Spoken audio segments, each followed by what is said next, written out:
Do you tip them too? Yes. Anybody who Really? is servicing me gets a tip, whether it's hair removal or hair washing, you're going to get a tip. And it's a generous one. Like I give a minimum of 20%, and then I usually add something during the holidays as a gift. And it's a Wow. slippery slope for me because gifts is one of my dominant love languages. And so technically it's a tip, Right. but in my mind, it's also a gift.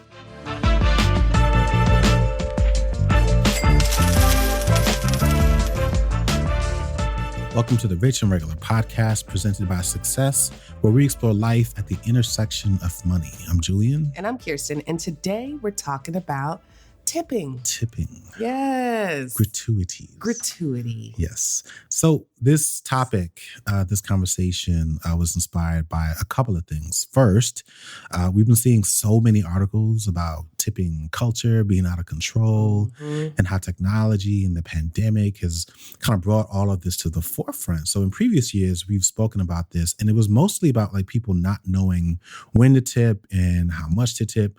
But now it's like a lot more complicated because of the rise of, this is my theory. I'm probably going to do a lot of theorizing here.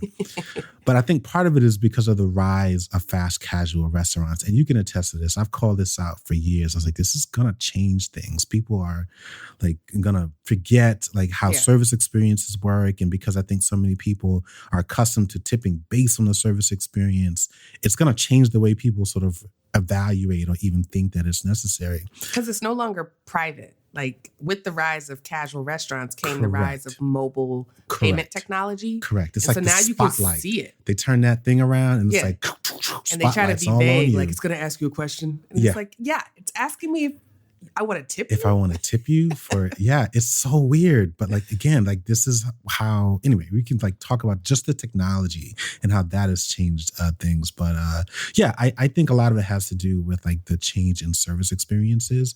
I found a quick little survey from Motley Fool. There's actually an article and the Motley Fool identified that the typical American spends about $700 a year tipping in restaurants. So just in like sit down restaurants. So I feel like if you were to add, let's say all of the other kind of opportunities to tip, like that number probably pushes well over 1,000. But well again, over. Yeah. But I mean, between that and just like, all right, well then what percentage is it? 5%, 10%, flat fee? Like it's a lot. Yeah. It's you can a lot. almost take your budget and look at the categories that are pretty much run by service industry providers, whether it's hair, food and restaurants, travel, and just add 20% to that. And like, that's probably your actual tip amount. Yeah. Like it's probably far higher than $700. Yeah, I'm willing to bet it is. And probably more for women, like depending on some of the services that you guys get that guys don't necessarily get. I'm generalizing here. Maybe some guys get those things done, but I don't. It reminds me of our son who is turning 6 soon and is losing his teeth. And we were still operating on like the 1990s era of Tooth Fairy. But apparently the Tooth Fairy got like a promotion or a raise or like the equity in her tooth castle has like gone up because she's balling. Because like I was expecting to give money that jingles, not folds. Right. And even the money that folds, I was thinking like $1. And we basically got clown where it's like, nah, it's like $5. Right. It's like some people were talking about $20. I gave $20 for the first one and $5 or they set themselves if two fall up. out at the It's same like you time. didn't realize there was like, 30 teeth in there. Too much. Yeah. you can't start with $20. You got to work your way up. Right. Yeah. But y'all know we like to explore the areas where life intersects with money. And this is one of them because tipping, kind of like the Tooth Fairy, doesn't show up as this separate line item in your budget. It's just disappearing money that kind of gets rolled up into a broader expense category. And those are the areas, that disappearing money that gets rolled up. Those are the areas that you actually want to pay attention to in your budget. You want to be vigilant to ensure that they don't get out of control, because you'll write off the whole category instead of figuring out like what is specifically expensive or like what am I missing within that category. Yeah. All right, so let's dive straight into the heart of the issue.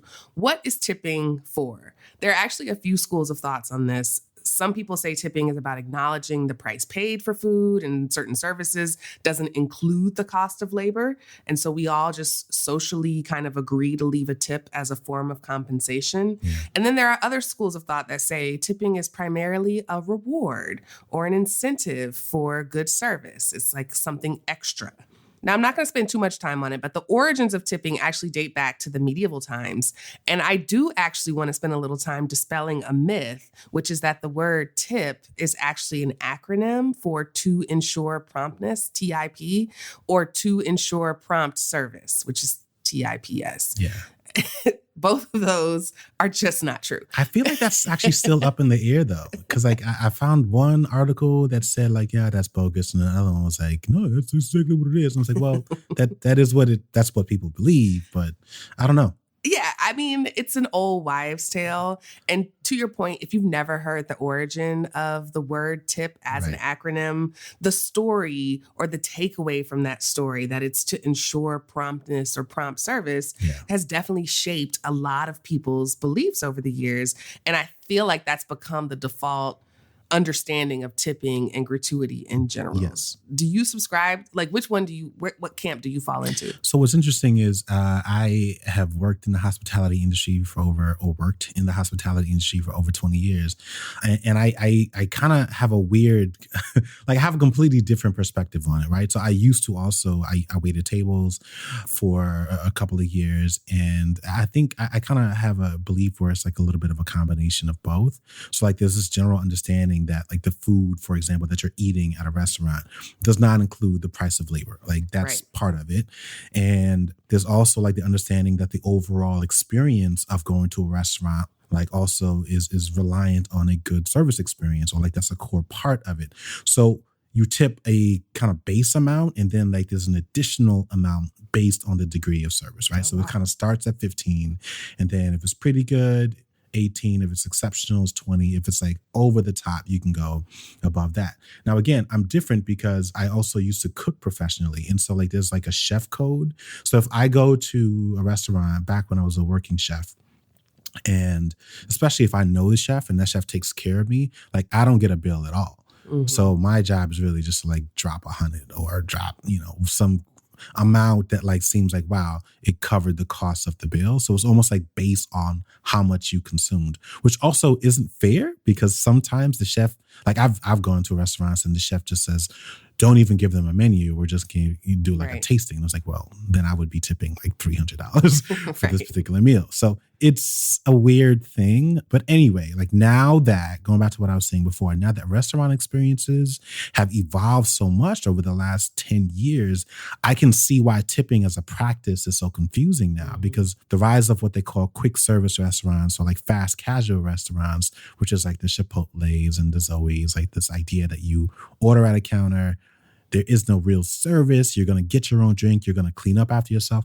Sometimes you don't. There's no sign that says you shouldn't. Like it's so all over the board. I think that's part of the reason why tipping as an act is in this state of flux, because people don't really believe that they should be tipping because they believe that tipping is based on service. Yeah. And since I'm serving myself and this food is more expensive than fast food, I really shouldn't be tipping. And I think that's part of the reason why it's so weird. I came into this conversation with like a clear idea, but now I'm like, oh, I kind of understand it. Should I be tipping at all? Can I just save $1,000 a year?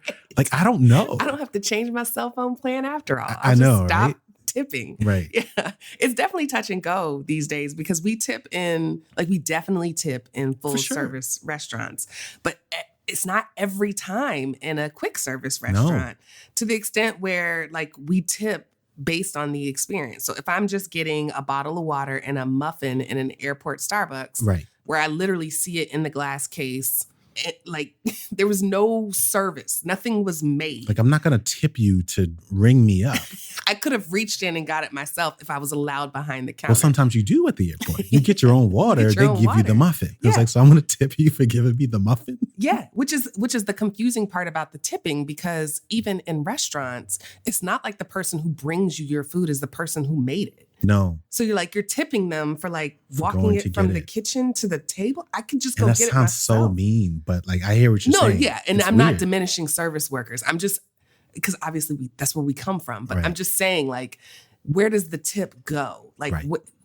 And I guess we'll get into that in a minute. But like, I tip based on the context in which the service is given. I'm less likely to tip when I'm using a credit card machine versus one of those swivel iPad things where, again, they say like, Oh, yeah. It's like, well, now I very gotta suggestive. tip. It's very suggestive. It's weird. It's just weird. Yeah. No, I'm right there with you. Because then there's also like to-go orders. I remember having that experience in the early days of the pandemic where you'd go and you'd pick up food. Yeah. And then there was a question, it was like, well, how much do you tip now? Right. Like, is this technically service, the act of bagging up my food? Yeah. Like, and sometimes I did it gladly. Sometimes I tip the same. Like there's our local sushi restaurant.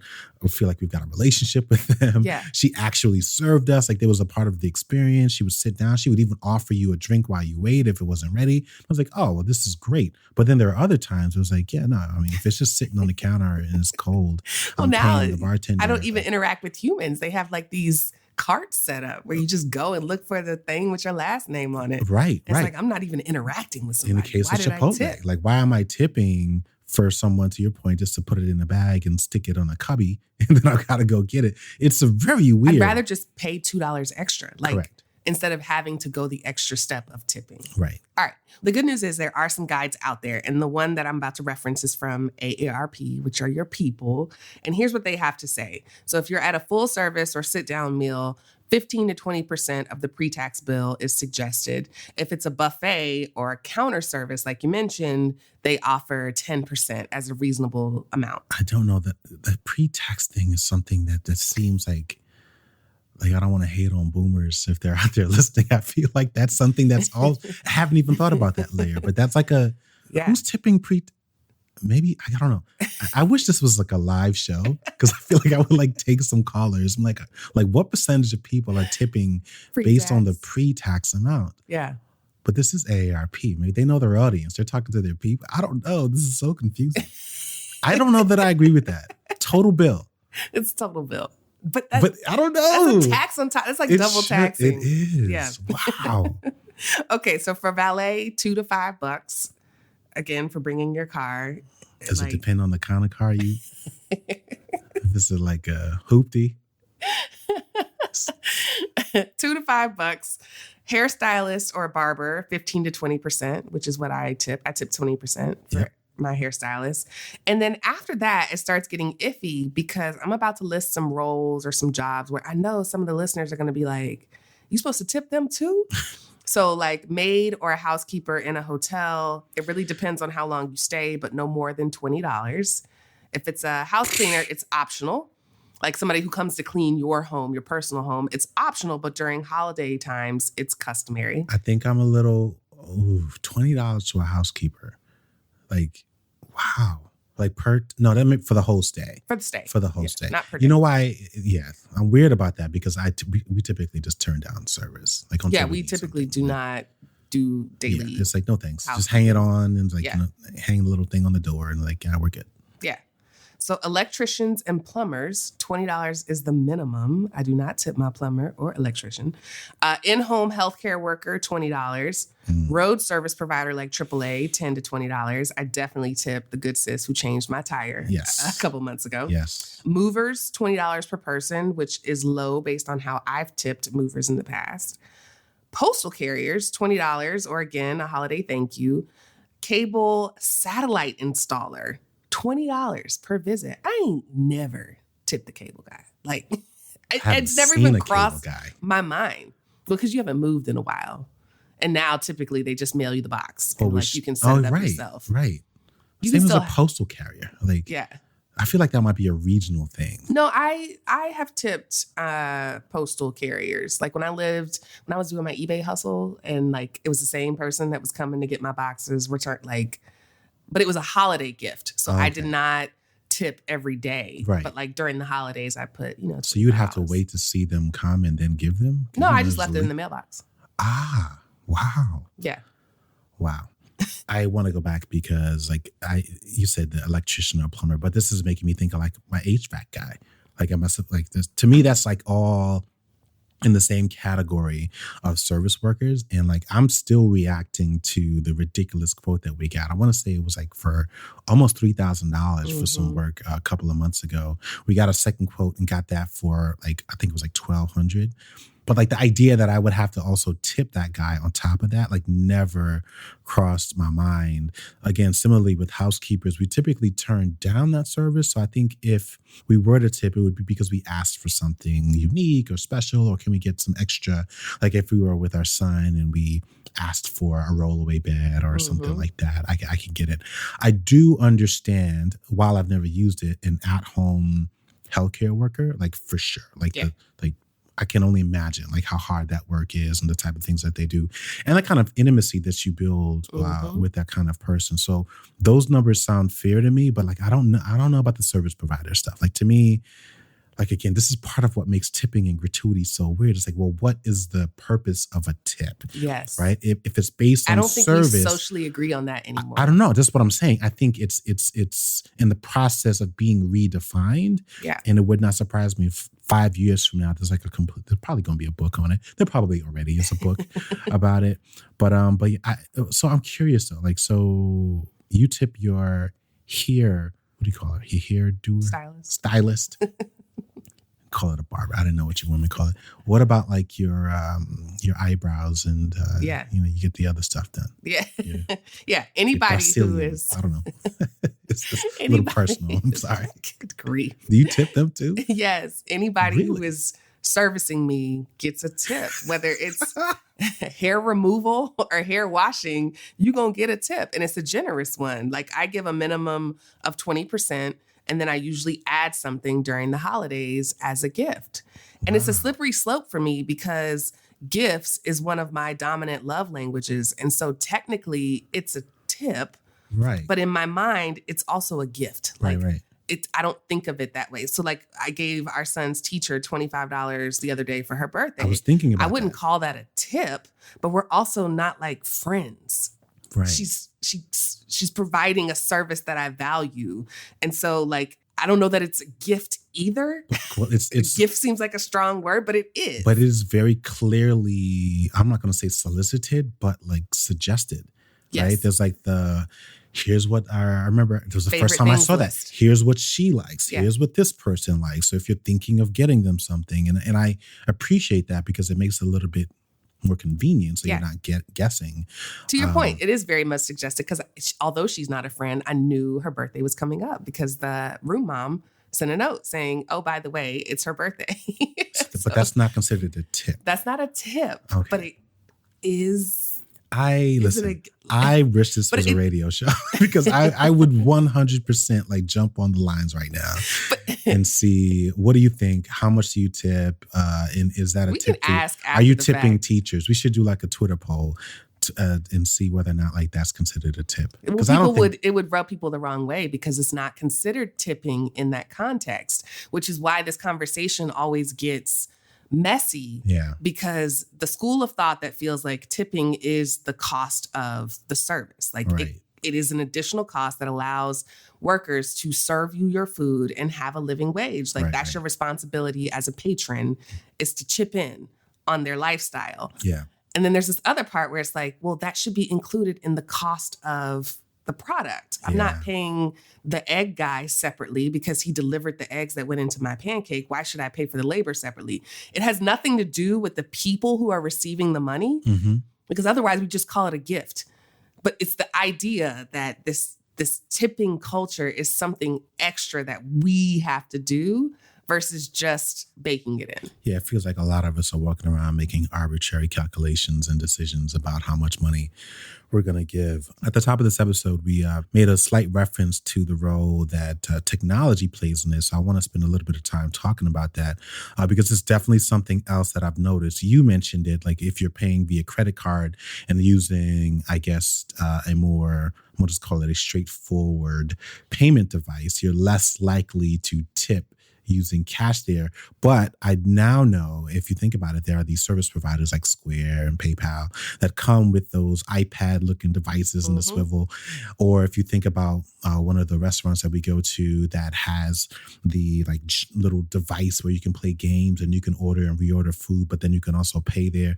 Those things have, in my opinion, like flat out gamified tipping. It's like, all right, well, here it is. And it's like a sliding scale. And it's like, how much love do you want to give this person? And like, do you like them? Did you really like it? And so like, it's really interesting, but it's like, this is an exchange for money, right? So like, it's a very, very weird thing. But I do think that the rise of that has also led to what some people are calling guilt tipping, right? It's like, well, if it's offered, then like you don't want to be the person who just flat out says, no, I don't want to give you a tip. I'm not giving you a tip for that.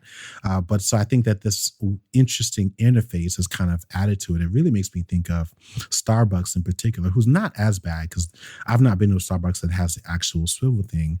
But I do know that when it comes to like guilt tipping, I always think about it with respect to Starbucks because like you order like a venti and I drink my coffee black, but like they give it to you and it's like they only pour like a grande amount of coffee in there. They're giving you room for cream. Right. That's a lot of room for cream, dude. Like that's like a third of a cup. On Instagram and stuff, people be pouring like a third of a cup of cream in their coffee. Like, okay, that's a different question. That's another like Twitter poll. Like, how much cream are y'all putting in your thing? But the reason why I bring it up is because in those moments where you're tipping, like I do think that there's a layer of the experience where when you're tipping up front for service, like there's this pressure to do it because if you don't, you almost like build in like they're not gonna make my sandwich with love. They're gonna give me some cold old Uber coffee. Eats driver don't stop. Exactly. They might taste my fries. Like, you know, I wasn't gonna go there, but they might stop and take their time. That is a thing. Versus like coming to the person who tipped them in advance. Oh my gosh, this is so mind-boggling. That's a whole other lane of like pre-tipping. Yeah. Like in restaurants, you tip on the back end. Yes. But with now, delivery, with Uber Eats and all these things, you're tipping on the front end and hoping that is a bit of an indicator of the type of experience that you get. Oh my gosh. All right. We're going to try to bring this on home. We're going to try to land this plane. So there has been a little bit of a push to actually move away from tipping altogether. Yeah. It started out west in San Francisco, and basically restaurants increased the price of food to accommodate for the price of service. And everybody was just kind of sitting back to see how it was received. Yeah. And so far, it's actually working. Okay. From their perspective, this was about being able to pay all the employees a living wage and establish a better sense of equality between the kitchen and the wait staff. It also allowed everyone to get better benefit packages because presumably the restaurant owners now had more margin. And so there are pockets of businesses and regions where they are testing out this idea that, like, what if you just built it into the cost of the food? Yeah, I feel like I've experienced, going back to my time in the hospitality industry, where I've experienced a couple of versions of this. I used to work for one restaurant group where it was a very like you eat what you kill kind of experience. And so if I were waiting tables that night, pretty much whatever percentage of gratuity that I got off of the total amount that was sold at my tables, I would get 100% of that. And I was paid in cash at the end of the night.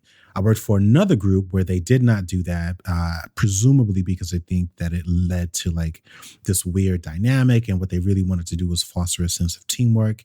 And so they pooled a portion of the tips, and then you got the rest of it, which was then given through a paycheck, right? So you weren't paid every single night. You were paid biweekly. And I think that has something to do with their ability to therefore offer benefits. So it was a weird, different thing. But I think there have always been tweaks to kind of the labor behind these service experiences that have, as a result, been able to contribute to the kind of experience that people are getting. But a lot of this also ties to the fact that tipped employees are basically sub-minimal wage earners as well. And so there's a bit of acknowledging of that and realizing that, well, this is also why a lot of people are tipping. What I think is interesting, though, going back to how these things have modified service experiences, is that there's also some data to suggest that in these kinds of restaurants where tipping is not allowed or not necessary because it's not a part of the service experience. It also cuts down on the transaction time, which means there's lower wait times that people, I think in that particular restaurant where you were looking at, there was an article that said that it cut the wait times by around 25%. Because if you think about the old way that it was done, it was like, all right, I'm going to bring you the check, then I'm going to go back, and I'm going to leave this, and I'm going to go back, and I'm going to pick up the check, then I'm going to clear the table. So just eliminating that and even at the end of the night, just like reconciling what's a tip versus what just is eliminating that process altogether made the entire experience more efficient, and as a result, the people at the restaurants experienced a more efficient experience. So I don't know. I'm all for it, but I know it's a little more complicated than that. It is, and it certainly gets more complicated when you expand that model, that service model, beyond just the restaurants. Yeah. Because I've actually gone to a hairstylist who refused tips, and it was kind of polarizing. On the one hand, she was like, people are happy about it because it relieves this pressure. You know exactly how much the service costs. Yeah. And it's transparent. It's probably easy for her to like estimate exactly how much I'm making. Yeah, she's built in her service experience into the price. She's not asking people to value her service experience. But on the other hand, she's had customers be offended because she refused the tip.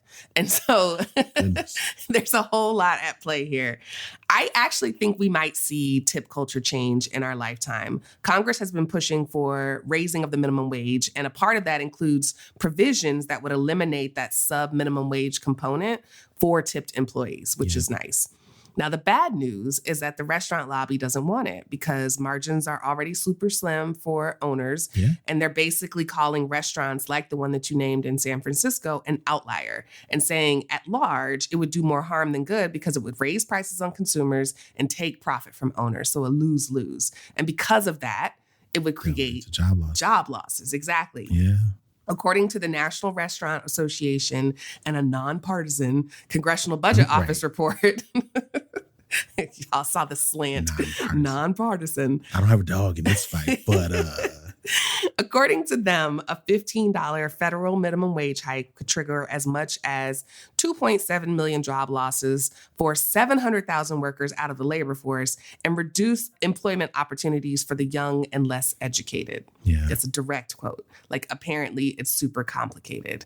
But like, I gotta say, like, not really. Because when we're talking about eggs, the price of eggs, the price of gas, or any other commodity, there's not a congressional hearing or a nonpartisan Congressional Budget Office report because those things aren't federally regulated. Yeah. When it comes to our labor, though, there are these mandates like the minimum wage that restaurant owners have skirted around for the past couple hundred years. Yep. Like, we're the only country that does this. We're the only one.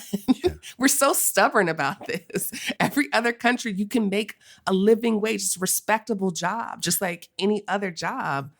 And it's paid a salary. Yeah. And I think what's really interesting about this is because I feel like a lot of people that I know, I don't want to make, any more blanket statements today, but a lot of people, I think, would agree that like service expectations or service experiences as a whole have kind of diminished over the last couple of years. And I kind of saw that coming. I was like, yeah, there's no way that you're going to get people to also sign up for like not being able to make a living wage while also putting their lives at risk. The demand of the service is what leads to the poor service experience. Correct. And so again, I don't make the rules. In a capitalist society, if you want to lower the demand so that you can get a better service experience, you have to increase the price. You have to make it slightly more inaccessible. Like, I don't like the rules. I don't make the rules, but them's the rules. Yeah. So there's a part of me that hears the 2.7 million job losses as a strictly hypothetical number. It reminds me of like when you're young and you would make silly faces and your parents would be like, be careful, face gonna get stuck that way. Like, it's purely hypothetical in the same sense. Nobody's face ever gets stuck that way.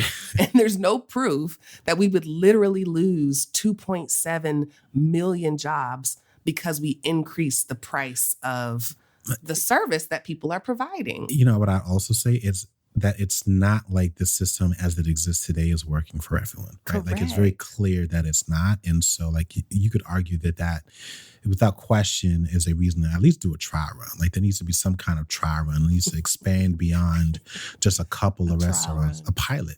Yeah. No, it's like just like they're piloting minimum wage or in certain cities and those kinds of things to see the impact. But there's also like, again, this is a whole premise of our podcast, the data is there. The data suggests, based on the number of pilots that we've done, that this could work. Yeah. It's a cultural shift. Think about the lady who got mad because she couldn't tip. Like, it's a cultural shift that we all need to be making. Yeah. And the only way we can do that is to not like be silent about this culture, because we fear that like the people who are in service positions that are highly dependent on our tips will be offended, or that we're not advocating for them. Like, this argument is not just about me. It's about the whole system. Yeah. Yeah. All right. We'll tear it all down. Team, tear it down, start over from scratch and see what people say. What are your final thoughts? Okay, final thoughts. I am a tipper, to be clear. I am a tipper because that is the culture. You don't sound... I'm a tipper, y'all. Don't come for me. I am a tipper because that is the culture that we have. But I think we have to be critical of a culture that robs service industry providers of some benefits that most of us have come to know as just standard, simply because their income is highly dependent on tips. Things like retirement packages, paid time off, employer-sponsored health care are all off the table because the salary is kind of disintermediated by thousands of patrons that you serve.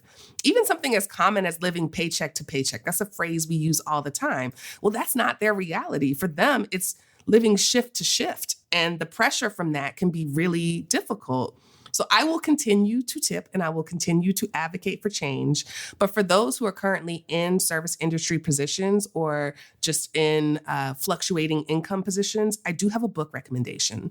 It's called Tipped, and it's by Barbara Sloan, who we've had the pleasure of meeting a few times. Yeah, I was hoping you're going to bring up. Yeah, she is hilarious, first of all. But she is an industry insider. She's worked for tips her entire, adult life. And she wrote a book for people like her.